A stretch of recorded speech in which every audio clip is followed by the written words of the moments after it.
युग अभिमन्यु के सवाल का जवाब देते हुए कहता है, ऑर्गेनिक खेती का स्टार्टअप। अभिमन्यु अपना मुंह फाड़ते हुए कहता है, क्या कहा? खेती? खेती नहीं, ऑर्गेनिक खेती। दोनों में अंतर है। मैंने देखा है आजकल बड़े बड़े बिजनेसमैन अपना सब कुछ छोड़कर ऑर्गेनिक खेती कर रहे हैं, क्योंकि ये भी एक अच्छा बिजनेस है और मुझे यकीन है मैं भी कर सकता हूँ और इसे एक अच्छा स्टार्टअप बना सकता हूँ। हाँ, ये सब पता है मुझे, पर तू ये बता, तुझे खेती करनी आती भी है? आती तो नहीं, पर हाँ सीख जाऊंगा। वो कैसे? यार, आजकल YouTube सब सिखा देता है। लाइव सेशन भी होते हैं और वैसे भी इंटरनेट सिर्फ व्हाट्सएप, इंस्टाग्राम, फेसबुक यूज करने के लिए नहीं है, समझा? चल ये भी ठीक है, पर तू खेती करेगा कहाँ? तेरे पास जमीन भी है खेती करने के लिए? अभिमन्यु, तू अंधा है क्या? तूने ग्रेवयार्ड कोठी के बाहर जो 2 हेक्टेयर जमीन खाली है वो नहीं देखी क्या?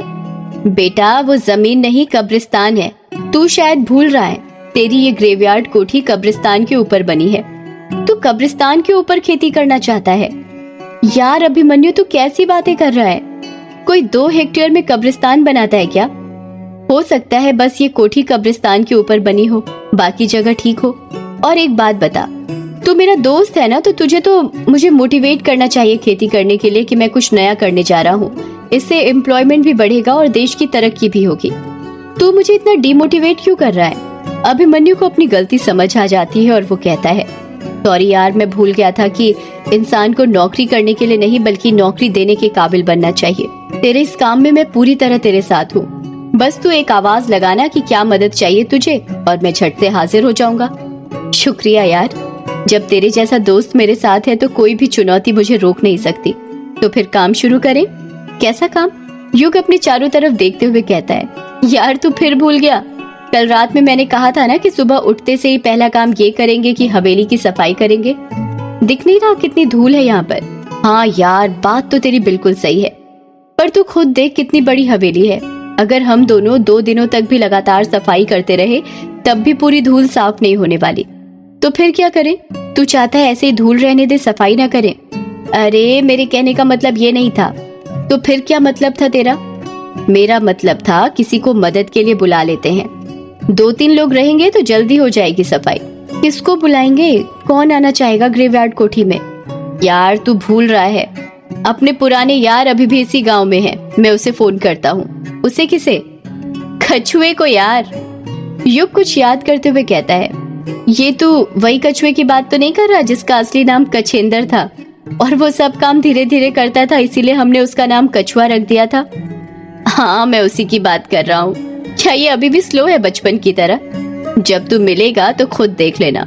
इतना कहकर अभिमन्यु अपना मोबाइल निकालता है और कछुए को फोन करने लग जाता है। अभिमन्यु फोन पर बात करते हुए कहता है, हाँ कछुए, कहाँ पर है तू? फोन के अंदर से कछुए की आवाज आती है, वो अभिमन्यु, मैं किश्नोई नदी पर हूँ। तू सुबह सुबह किश्नोई नदी पर क्या कर रहा है? तेरे घर में शौचालय नहीं बनाया क्या जो सुबह सुबह हल्का होने नदी पर चला गया? यार अभिमन्यु देख, अभी ना मैं तेरे साथ मजाक करने के मूड में बिल्कुल नहीं हूँ। यार तेरा दिमाग सुबह सुबह इतना गर्म क्यों है? क्या हुआ? यार यहाँ पर किश्नोई नदी में एक बहुत बड़ा कांड हो गया है। क्या कहा? किश्नोई नदी में कांड हो गया? पर क्या? यार तू खुद आकर देख ले, मेरी तो खुद समझ में नहीं आ रहा कि ये सब कैसे हो गया। इतना कहकर दूसरे साइड से फोन कट हो जाता है। अभिमन्यु बात करते हुए कहता है, हेलो? अरे हेलो, क्या हुआ ये तो बता दे। जैसे ही फोन कट होता है युग अभिमन्यु से पूछता है, क्या हुआ, तेरे चेहरे पर 12 क्यों बजे हैं? यार किश्नोई नदी पर एक कांड हो गया है। कांड हो गया है? पर क्या? पता नहीं यार, पर मुझे डर लग रहा है। डर लग रहा है? पर क्यों? क्योंकि यार कल रात अपन दोनों ही किश्नोई नदी पर थे। कहीं हम दोनों के जाने के बाद यक्षिणी ने किसी को अपना शिकार तो नहीं बना लिया? युग अभिमन्यु पर चिढ़ते हुए कहता है, यार अभिमन्यु तू फिर शुरू हो गया। तेरी कहानी यक्षिणी पर ही शुरू और यक्षिणी पर ही खत्म क्यों होती है? ये भी तो हो सकता है कि नदी पर कुछ और हुआ हो। यार युग, तो फिर तू ही बता वहाँ पर क्या हुआ होगा। वो तो अब वहीं पर जाकर पता चलेगा। चल फिर। युग और अभिमन्यु किश्नोई नदी जाने के लिए निकलने लगते हैं। वो दोनों ग्रेवयार्ड कोठी के दरवाजे तक ही पहुँचे थे कि तभी अभिमन्यु की नजर दरवाजे के बगल में रखी 2 काली छतरी पर पड़ती है। अभिमन्यु युग से कहता है, एक काम कर युग, ये छतरी भी रख ले।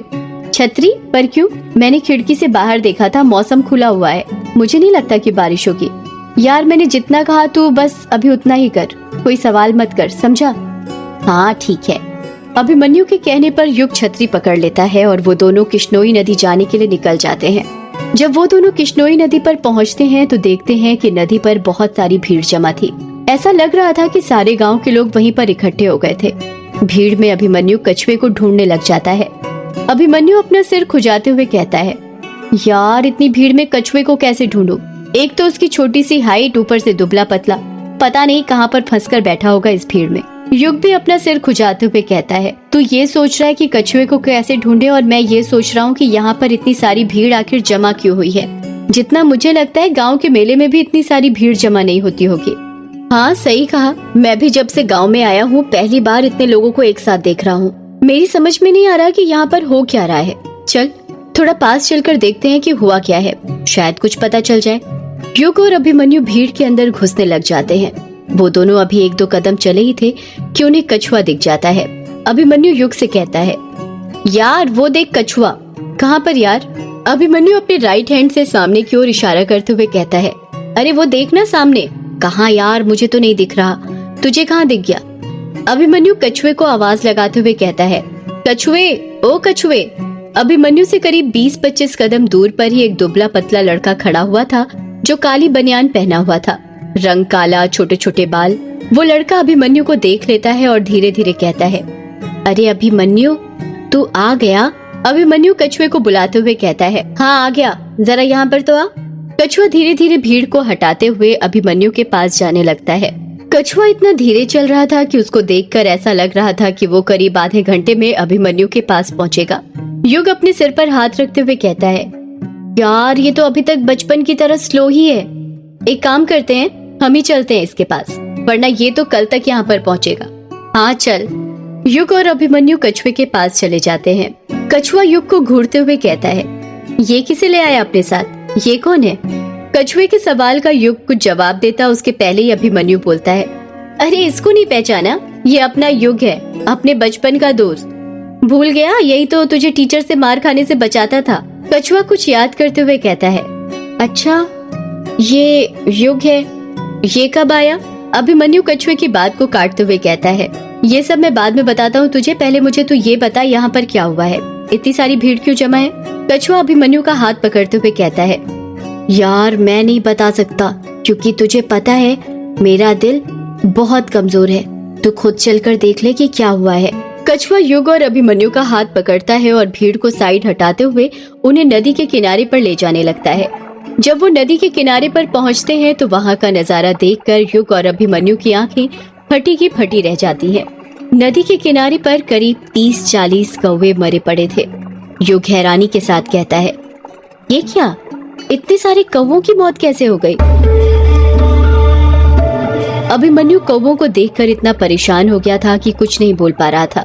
कछुआ मरे हुए कौवों को देखते हुए कहता है, वही तो युग, तुझे पता है कुछ सालों से हमारे गांव में एक भी कौवे नजर नहीं आ रहे थे, और आज दिखे भी तो वो भी इतने सारे, वो भी ऐसी हालत में मरे हुए।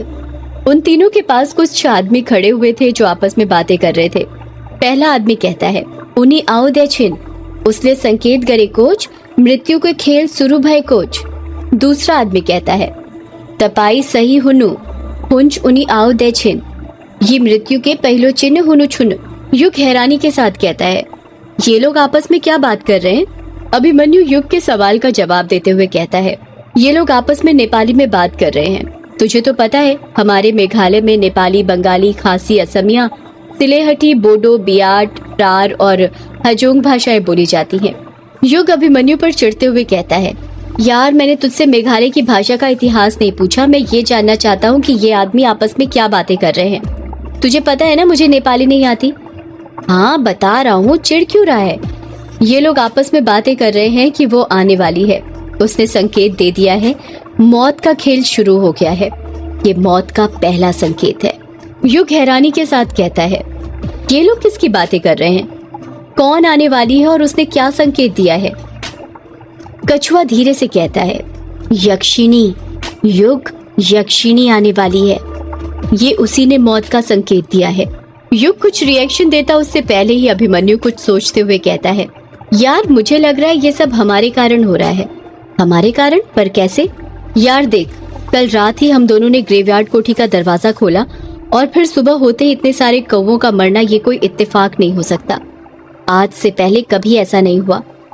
कछुआ अपना मुंह फाड़ते हुए कहता है। क्या कहा? तुम दोनों ने ग्रेवयार्ड कोठी का दरवाजा खोला, पर क्यों? तुम्हें पता नहीं है क्या? ग्रेवयार्ड कोठी यक्षिणी का दूसरा ठिकाना है। अब वो किसी को नहीं छोड़ेगी, तब मर्दों को अपना शिकार बनाएगी। युग कछुए को समझाते हुए कहता है। यार कछुए, ऐसा कुछ नहीं है। मैं बताता हूँ ये कौवे कैसे मरे। कल रात ना ये अभिमन्यु अपने साथ एक डिवाइस लाया था, उसमें से आवाजें आ रही थी। हो सकता है कि वही आवाजें वो सह नहीं पाए और उनकी डेथ हो गई। तुझे तो पता ही होगा कि इन पक्षियों पर मोबाइल की वेव का कितना असर पड़ता है।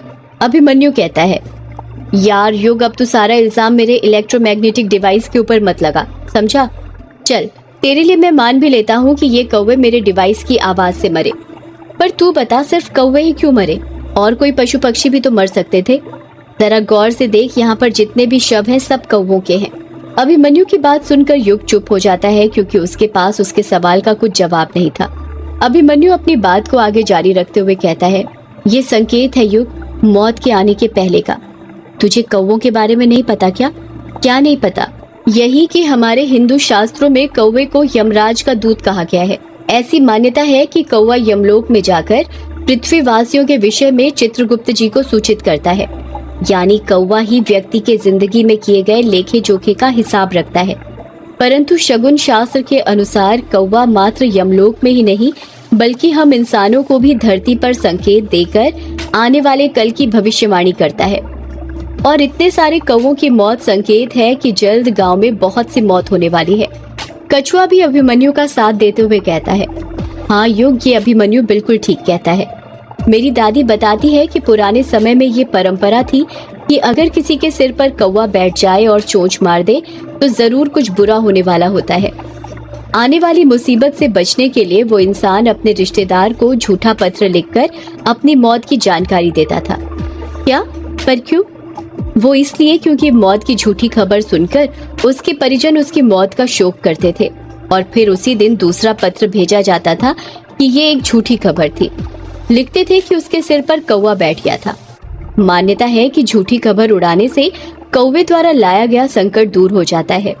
युग अभिमन्यु और कछुए की बात को नकारते हुए कहता है। अगर तुम दोनों को ये सब पता है तो क्या ये नहीं पता कि काकभुशुंडी जी श्री राम के परम भक्त थे।